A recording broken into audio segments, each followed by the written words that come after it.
ಯಾರು ವೈಫಲ್ಯ ಅಂತ ಹೇಳ್ತಿದ್ದಾರೆ? ಸರ್ಕಾರಕ್ಕೆ ಮುಜುಗರ ಅಲ್ಲ ಸರ್ ಇಂಥ ಕೇಸಲ್ಲಿ? ಒಂದು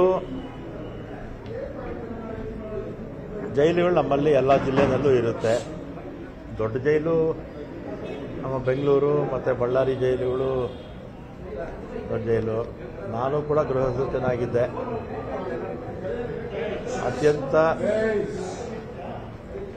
ಪ್ರಾಮಾಣಿಕ ಮತ್ತು ಸ್ಟ್ರಿಕ್ಟ್ ಆಗಿರ್ತಕ್ಕಂಥ ಆಫೀಸರ್ಗಳನ್ನ ಇಂಥ ಸ್ಥಳಗಳಿಗೆ ಹಾಕಬೇಕು.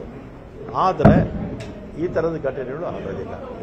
ನಾನು ಗೃಹ ಮಂತ್ರಿಗಳಿಗೆ ಮಾತಾಡಿ ಮತ್ತು ಈಗ ಮಾಡಿರ್ತಕ್ಕಂಥದ್ದು ಅಲ್ಲ, ಆ ರೀತಿ ಫೆಸಿಲಿಟೀಸ್ ಕೊಟ್ಟಿರ್ತಕ್ಕಂಥದ್ದು ಯಾರು ಕೊಟ್ಟರೋ ಅವ್ರ ಮೇಲೆ ಕ್ರಮ ತಗೋಬೇಕಾಗುತ್ತೆ. ಗೃಹ ಮಂತ್ರಿಗಳಿಗೆ ಆಗಲೇ ಗೊತ್ತಿದೆ, ಅವರು ಕ್ರಮ ತಗೋಬೇಕಾಗುತ್ತೆ, ತಗೊಳ್ತಾರೆ. 7 ಜನ ಅಧೀನ ಸಿಬ್ಬಂದಿನ ಸಿಬ್ಬಂದಿಗಳು ಸಸ್ಪೆಂಡ್ ಆಗ್ತಾರೆ. ಕೆಳ ಹಂತದ ಸಿಬ್ಬಂದಿಗಳನ್ನ ಸಸ್ಪೆಂಡ್ ಮಾಡಿದ್ರೆ ಪ್ರಯೋಜನ ಇಲ್ಲ. ಅಲ್ಲಿ ಯಾರು ಜವಾಬ್ದಾರಿ ಇರುತ್ತೆ ಆ ಒಂದು, ಯಾಕಂದರೆ ಜೈಲು ಅಂದರೆ ಬೇಕಾದಷ್ಟು ಜಾಗ ಇರುತ್ತೆ. ಇದಕ್ಕೆ ಸಂಬಂಧಪಟ್ಟಾಗೆ ಯಾರೇ ಎಷ್ಟೋ ದೊಡ್ಡ ಅಧಿಕಾರಿ ಇದ್ರೂ ಕೂಡ ಅವ್ರ ಮೇಲೆ ಕ್ರಮ ತಗೊಂಡ್ರೆ ಮುಂದಕ್ಕೆ ಈ ಥರದ ಘಟನೆಗಳು ಆಗೋದಿಲ್ಲ. ನೀವು ಕೂಡ ಗೃಹ ಸಚಿವರಾಗಿದ್ರಿ, ಇಂಥ ಸಂದರ್ಭದಲ್ಲಿ ಯಾರ್ಯಾರು ಹೊಣೆಗಾರ ಆಗ್ತಾರೆ, ಯಾವ್ಯಾವ ಆಫೀಸರ್ಸ್ ಹೊಣೆಗಾರ ಆಗ್ತಾರೆ ಜೈಲಲ್ಲಿ? ಅಲ್ಲಿ ಸರಿ ಅಲ್ಲ, ಅವ್ರಿಗೆಲ್ಲ ಗೊತ್ತಿರೋದಿಲ್ಲ. ಆದರೆ ಅವರು ಸೂಪರ್ವಿಷನ್ ಮಾಡಬೇಕಾಗುತ್ತೆ. ಜೈಲ್ ಆಫೀಸರ್ಸ್ ಯಾರ್ಯಾರು ಹೊಣೆಗಾರ?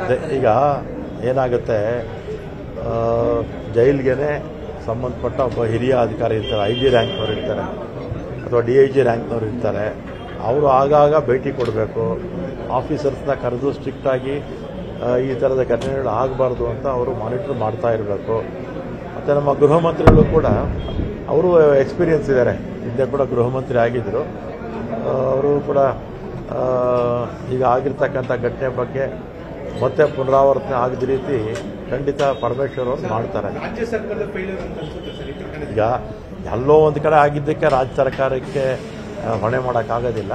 ಅದರ ಲೋಪ ಅಂತೂ ಆಗಿದೆ ಅಲ್ವಾ. ಅದಕ್ಕೆ ಗೃಹ ಮಂತ್ರಿಗಳು ಹಿರಿಯರಿದ್ದಾರೆ, ಅನುಭವಸ್ಥರಿದ್ದಾರೆ. ಇನ್ಮೇಲೆ ಆ ರೀತಿ ಆಗದಾಗೆ ಖಂಡಿತ ಅವ್ರು ಮಾಡ್ತಾರೆ. ಆಮೇಲೆ ಅಲ್ಲಿ ಫೋನ್ ಇಟ್ಕೊಂಡಿರ್ತಕ್ಕಂಥದ್ದು ಅದೆಲ್ಲ ಕೂಡ ಲೋಪ ಆಗಿದೆ. ಗೃಹ ಮಂತ್ರಿ ಈಗ ಎಲ್ಲೋ ಒಂದು ಕಡೆ ರೈಲು ಆಕ್ಸಿಡೆಂಟ್ ಆಗುತ್ತೆ, ರೈಲ್ವೆ ಮಂತ್ರಿ ರಾಜೀನಾಮೆ ಕೊಡೋಕ್ಕಾಗತ್ತಾ? ಅಥವಾ ಎಲ್ಲೋ ಒಂದು ಕಡೆ ಫ್ಲೈಟ್ ಏನೋ ಹೆಚ್ಚು ಕಮ್ಮಿ ಆಗುತ್ತೆ, ಅದಕ್ಕೆ ವಿಮಾನಯಾನ ಖಾತೆ ಮಂತ್ರಿ ರಾಜೀನಾಮೆ ಕೊಡಿ ಅಂತ ಆಗುತ್ತಾ? ಇಲ್ಲ ಗೃಹ ಮಂತ್ರಿ ಅಥವಾ ಜೈಲಲ್ಲಿ ಈ ಥರದ ಘಟನೆ ಆದ ತಕ್ಷಣ ಗೃಹ ಮಂತ್ರಿ ರಾಜೀನಾಮೆ ಕೊಟ್ಟರೆ ದೇಶದಲ್ಲಿರ್ತಕ್ಕಂಥ ಯಾವ ಸರ್ಕಾರಗಳು ಯಾವ ಮಂತ್ರಿಗಳು ಕೂಡ ಕೆಲಸ ಮಾಡೋಕ್ಕಾಗಲ್ಲ. ನಿಮ್ಮ DCM ಅವರು ಹೇಳ್ತಾರೆ ದರ್ಶನ್ ನಾನು ರಕ್ಷಣೆ ಮಾಡ್ತೀನಿ ಅಂತ ಒಂದು ಸಾರ್ವಜನಿಕ ವೇದಿಕೆಯಲ್ಲಿ ಹೇಳ್ತಾರೆ ಸರ್. ಎಲ್ಲಿ? ಚನ್ನಪಟ್ಟಣ ಕಾರ್ಯಕ್ರಮದಲ್ಲಿ DCM ಅವರು ಹೇಳ್ತಾರೆ ಏನಂತ?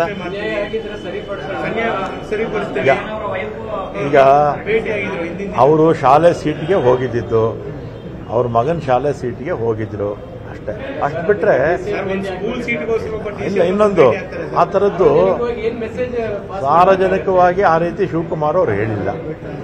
ಅವರ ಮಗನ ಶಾಲೆ ಸೀಟಿಗೆ ಹೋಗಿದ್ದು, ಅದಕ್ಕೆ ಸ್ಪಷ್ಟನೆ ಕೊಟ್ಟಿದ್ದಾರೆ.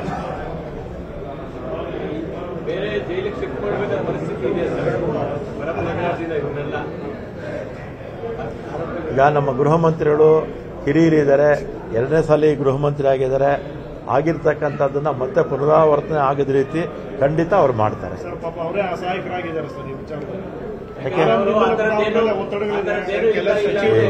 ಈಗ ಅವರಿಗೆ ಸಂಪೂರ್ಣ ಸ್ವಾತಂತ್ರ್ಯ ಇದೆ, ಯಾವ ಇಂಟರ್ಫಿಯರೆನ್ಸು ಇಲ್ಲ ಗೃಹ ಮಂತ್ರಿಗಳಿಗೆ.